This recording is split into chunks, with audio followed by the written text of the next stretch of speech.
saudara untuk mengucapkan salam yang tidak assalamualaikum saja. Sambil kita bernyanyi. Saya rasa yang hadir walaupun tidak terlalu pandai, tapi bisa bernyanyi. Kita ucapkan pada sahabat kita, Havenu Shalom Alehem, dalam bentuk bernyanyi. Silakan berdiri. Ikuti nada dari syekhnya. Semua saya minta berdiri. Karena ini satu syuro. Ya, yang atas, yang bawah, ayo kita menyanyi. Supaya tahu, Havenu Shalom ya. Havenu Shalom Alehem. Havenu Shalom Alehem. Havenu Shalom Alehem. Havenu Shalom Shalom Shalom Alehem. Havenu Shalom. Nah gitu ya. Mari kita mulai. 1, 2, 3. Havenu Shalom Alehem. Havenu Shalom Alehem. Havenu Shalom Alehem. Havenu Shalom Shalom Shalom Alehem. Havenu Shalom Alehem. Havenu Shalom Alehem. Havenu Shalom Alehem. Havenu Shalom Shalom Shalom Alehem. Ya sudah. Ya, heboh salam Al Zaitun. Untuk membahasnya pemirsa sudah bergabung bersama kami siang hari ini ada Pak Waryono Abdul Ghafur, Direktur Pendidikan Diniyah dan Pondok Pesantren Kementerian Agama Republik Indonesia, dan juga sudah bergabung di studio juga ada Pak Asrorun Niam Soleh, Ketua MUI Bidang Fatwa, dan juga ada siapa Vena? Ada Ken Setiawan melalui virtual, ini pendiri NII Crisis Center dan juga merupakan mantan santri ya dari Pondok Pesantren Al Zaitun, dan juga bergabung bersama kami pemirsa Jajang Sudrajat, Asisten Pemerintahan dan Kesra Pemkab Indramayu. Kita mau sapa dulu melalui virtual. Assalamualaikum. Selamat siang Bapak-Bapak semuanya.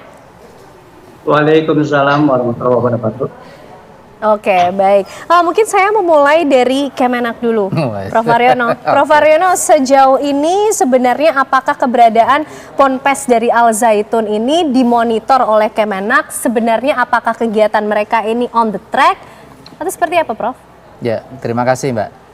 Jadi Kementerian Agama itu memiliki struktur ya, dari mulai pusat, provinsi sampai kabupaten dan juga kecamatan ya. Kami memiliki pengawas madrasah. Dan memang kebetulan di Al Zaitun ini ada ibtidaiyah, ada sanawiyah, ada aliyah. Dan di struktur Kabupaten Indramayu itu juga ada pengawas. Nah, informasi yang kami peroleh dari pengawas, tentu saja normatif mereka menjalankan tugas ya, dan ternyata menurut pengawas yang terjun ke sana, kurikulum yang digunakan di sekolah itu, di madrasah itu ya standar. Jadi artinya yang diajarkan ada fikih, ada Quran, ada hadis, itu standar gitu. Nah kebetulan pesantren Al Zaitun ini kan diasuh oleh Panji Gumilang gitu ya, itu yang juga beliau dulu dari pesantren, pesantren modern ya, dan juga berasal dari perguruan tinggi di Jakarta. Nah, makanya untuk sementara ya menurut pengawas yang sudah kami mintai informasinya itu ya masih standar. Kesimpulannya nanti Mas Asrorun Niam yang nanti menyampaikan gitu ya, termasuk perkembangan terbarunya. Yang jelas kami sepanjang memenuhi aturan yang kami punya, ya tentu karena ini adalah bagian dari pelayanan, ya kami berikan, tapi nanti kami juga melakukan evaluasi gitu. Oke, berarti sejauh ini dengan adanya peristiwa ini masih tidak menyalahi aturan gitu, Prof? Kami akan segera melakukan evaluasi lebih mendalam lagi. Oke, evaluasi mendalam. Iya, sebagai kontemporer. Tapi apakah yang terjadi di Al Zaitun soal salam, kemudian yang lain-lainnya ini masih sesuai tidak sih dengan ada beberapa hal. Yang karena masalah ini adalah empirik, sehingga kita membutuhkan bukti-bukti yang empirik juga. Informasi yang disampaikan oleh Mas Ken ini salah satu hal yang sangat penting ya di dalam proses pengkajian dan juga penelitian, tetapi tentu ini butuh dikonfirmasi. Nah, video yang viral termasuk juga Viti tadi ini mengkonfirmasi ya dua hal. Yang pertama, temuan kita di 2002 di mana ada 3 hal terkait dengan video viral di Al-Zaitun tersebut. Yang pertama adalah penafsiran keagamaan yang tidak sesuai dengan standar tafsir baku. Misalnya tadi menyebutkan dalil surah Al-Mujadilah ayat 11 sebagai dalil menjarangkan salat, tentu itu tidak tepat karena di dalam menafsirkan Al-Quran itu ada metodologinya dan ayat itu turun bukan konteksnya itu, tapi konteksnya justru ketika ada satu majelis Rasulullah, ada kelompok Ahlu Badar datang, sementara beberapa sahabat nggak mau memberikan kesempatan, maka Rasulullah meminta untuk berlapang-lapang, termasuk juga yang terkait dengan posisi perempuan. Islam memberikan tempat terhormat dan kesetaraan dalam konteks relasi gender. Tetapi di dalam konteks keagamaan ada dimensi yang bersifat ta'abudi, dogma, ada dimensi yang bersifat rasional. Ketika hal yang terkait dengan masalah dogma didekati dengan rasional, misalnya kenapa perempuan tidak boleh menjadi imam? Ini sholat itu adalah ibadah yang basisnya dogma. Basisnya dogma itu adalah kita taat dan patuh. Sebagaimana kenapa sholat subuh 2 rakaat, sholat isya itu 4 rakaat. Apakah kita mendiskriminasi waktu subuh?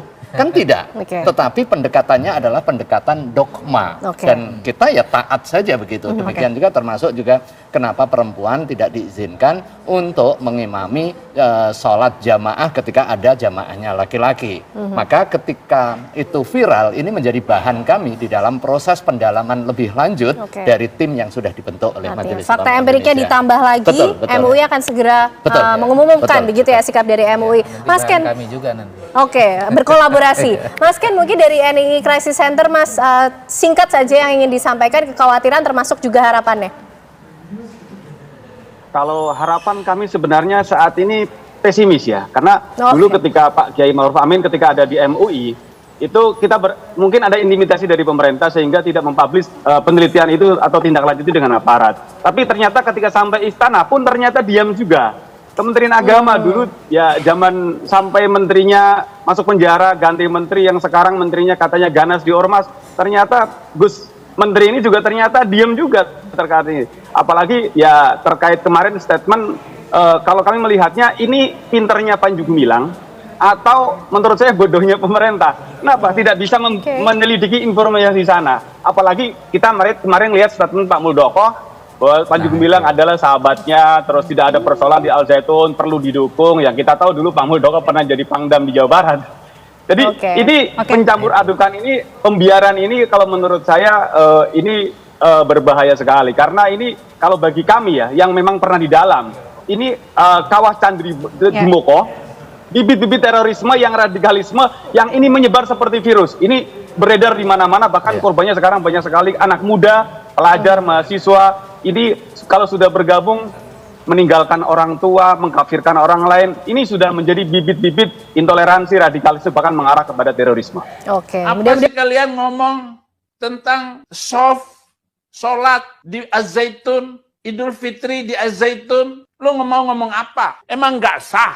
Hukum Islam belum berlaku atas bangsa Indonesia, nggak usah ngomong, nggak usah bicara, nggak usah debat agama, nggak usah bicara tentang hukum Islam. Ngaku-ngaku Majelis Ulama Indonesia.